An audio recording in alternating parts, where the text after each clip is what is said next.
What's good, y'all? Welcome to an episode of Buzz Boys. I know it's been a minute, man. I had a lot going on, but I'm glad to be back. Um, Now this is an issue that has been going on for a long time, and it's crazy because it's been 11 days since my last video, and this issue, nothing has changed. PJ Washington still remains unsigned. Um, and it's actually crazy because he is the last restricted free agent on the market in the entire NBA. All 30 teams, they've taken care of the restricted free agents, not counting restricted two-way guys. We're talking about just straight pure roster guys. PJ Washington is the last remaining restricted free agent on the market. Um, and I think that is also something that kind of is playing to the Hornets' favor in terms of leverage and negotiation, because it's like if somebody else wanted him, they would have offered by now. Um and he hasn't received any offer from the Hornets or really any other team. Well, he has received offers from the Hornets, but what's being reported is that the Hornets have not offered anything $16 million dollars a year or more.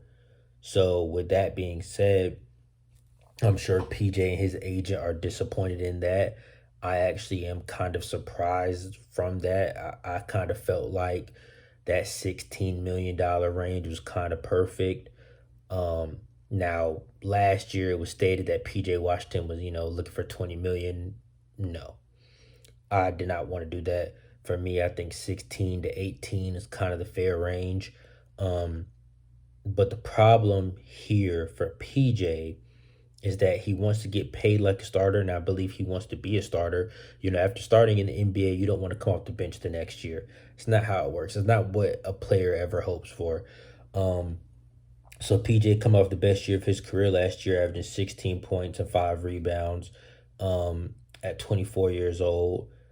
He's looking to get some money, and the closest comp to him is Harrison Barnes, who just signed for 18 million a year, who averaged 15 points and 5 rebounds. So PJ was, you could say, better than Harrison Barnes, and is 7 years younger. And Harrison Barnes just got $18 million. Now, albeit the Kings made a deep playoff run, made the playoffs for the first time in 17, 18 years. So yeah, they're gonna, spend that money to keep their core together, to keep making the playoffs. That's what they want to do. And as the Hornets, though, we have a playoff drought of our own, we should be trying to be serious about that as well. Um, but let's look at somebody else like Isaiah Stewart. Now, Isaiah Stewart isn't a stretch big like, well, I want to say big, but a stretch forward like Harrison and PJ are, but he just signed for $16 million a year, and he averaged 11 points and 8 rebounds, and he's 22 years old. Um, so if you're PJ, you're looking like, okay, Harrison Barnes got 18, Isaiah got 16. Well, shit, I should at least be getting 16, 17, 18, or more than those guys, because his stats were better than Harrison Barnes. Here's the thing. That's PJ Washington's mindset. From the player mindset, you're looking at what other guys just got paid. You have better seasons than them. You should deserve more, right? From the Hornets' perspective, you have no leverage because you're a restricted free agent. Nobody else has offered you, which means they're not that interested. And then on top of that, Miles Bridges is entering the picture again. And Miles and PJ are kind of tied together. Um, so with PJ, he had the best year of his career this year. Well, Miles was gone. That's kind of the reasoning behind that. And now with Miles back, okay, what are we looking at from PJ Washington?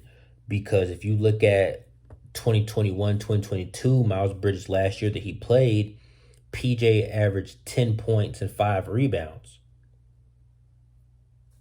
So if you're the Hornets, Miles Bridges is back in the fold. Well, this 16 points and 5 rebounds that PJ just averaged as the Hornets front office, I don't want to say it means nothing because it does, but with Miles back, it doesn't mean as much because you're gonna go back to the bench. So it's like, who am I paying as the Hornets front office? Am I paying this 10 point per game player coming off the bench or this 16 point per game starter? Well, with the Miles coming back, he's gonna have to probably play the four. I personally think Miles is better at the three, but Brandon Miller is gonna be the long term three for this team. Gordon Hayward's still on the roster. Personally, I think he should come off the bench, but with Gordon Hayward still there, that means Miles is gonna be at the four. Where does that leave PJ coming off the bench?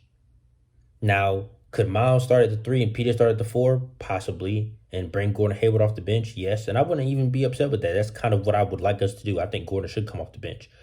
But I'm just saying, long term on this team, is PJ Washington a starter? The answer is no. If Miles is the four, Brandon Miller's the three, where does that leave PJ? Coming off the bench. In multiple scenarios, PJ Washington is coming off the bench long term. So as the Hornets front office, you can't pay him like a starter because he's not going to be one. And there's no other teams in the NBA that are looking to pay him as a starter because they don't necessarily view him as that either. You know, if you're barely a starter on the Hornets, you think a contender is going to pay you like a starter? You think you're going to go to a contending team and start? No. So PJ's kind of stuck between a rock and a hard place. And the Hornets, and there's no number that we have officially to where we're offering him, but it has been reported that we have not offered the $16 million that Isaiah Stewart got. So that means we're offering 15 or less per year. Well, PJ coming out and saying he wanted at least 20 earlier last offseason, that's kind of a big difference. So that's where we are right now. And let's get into the options. The trade market. The only team that I've really seen being linked to PJ consistently, at least, is the Dallas Mavericks. Well, the Mavericks don't have that good of a supporting cast. That's why they fucking suck outside of Luka and now Kyrie. But even last year, they didn't make the playoffs. Didn't even make the play-in. So what pieces do we want from that team? They don't have the good young talent that they're going to, unless they're going to give us Hardy or something. Like, I doubt it. So it's like, from the Mavs, we're looking at Tim Hardaway Jr. I don't want him. I don't want him. Tim Hardaway Jr., he's a shooting guard. He can play the three. He can't play the point guard. He doesn't fucking pass. Where does he fit in on this team? I mean, I guess he can kind of take Cody Martin's role, but I mean, we just drafted Nick Smith Jr. We're gonna kind of want to get him on the floor at some point. We still got Cody Martin. We just paid him last year. He didn't play a game for us, so it's like, where does Tim Hardaway Jr. fit in on this team? Not to mention, he's about to make $18 million this year. So why would we not pay PJ to pay Tim Hardaway Jr.? That doesn't make any fucking sense. And then on top of that, he's not a free agent until 2025. So next year he's making $16 million. So why would we trade for this player? He's not an expiring contract, and he's not that much better than anybody else on this team. Why would we want Tim Hardaway Jr.? And maybe they throw in somebody like JaVale McGee because they've been looking to part ways with him. We have Nick Richards and Mark Williams. I'm kind of happy with our center rotation, which is something new as a Hornets fan, but I'm happy with our center rotation. I don't really want JaVale McGee. Neither do the Mavs. So what do the Mavs have to offer us?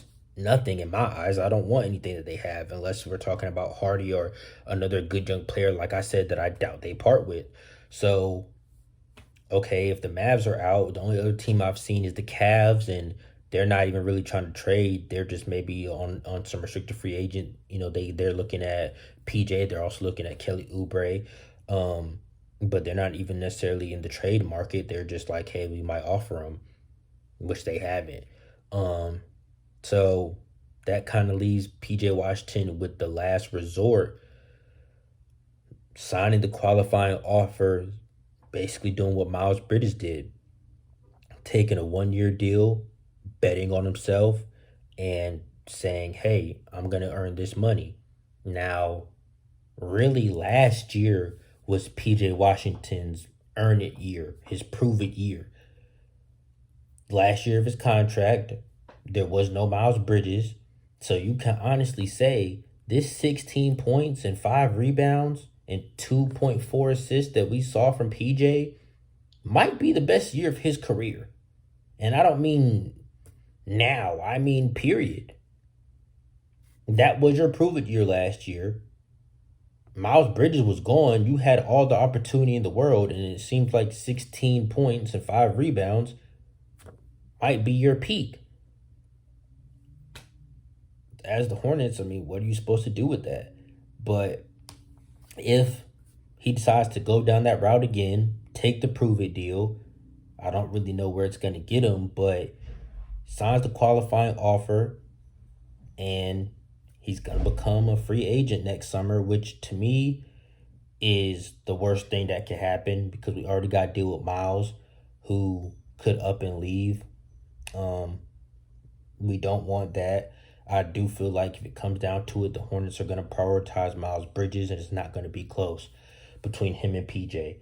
But you don't want a team like us trying to build culture, trying to become a consistent playoff team, which we haven't been damn near ever. You don't want to break apart this young core. You want to keep it together. So for me, the best option is to somehow, some way, get a deal done, makes both sides happy. Maybe 13-ish, 14-ish a year. I think that could be fair. PJ, I can say, does possibly have starter level talent in this league. But other NBA teams don't see him like that. It doesn't seem like the Hornets see him like that.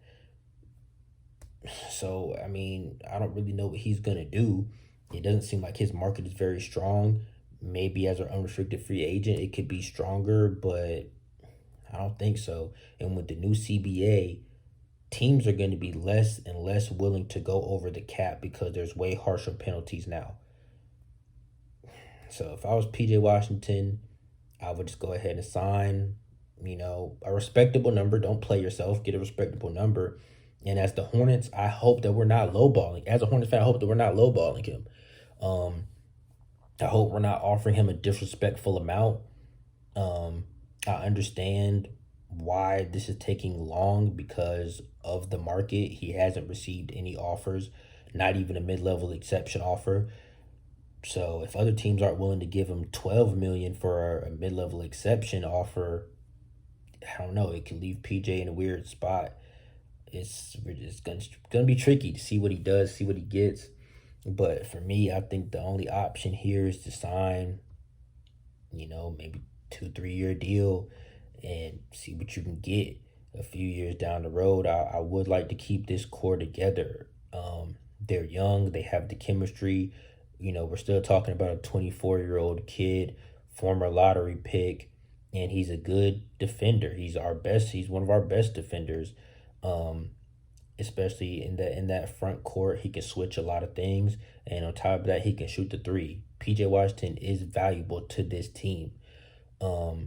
We do need him. It's just a matter of, is he overvaluing himself?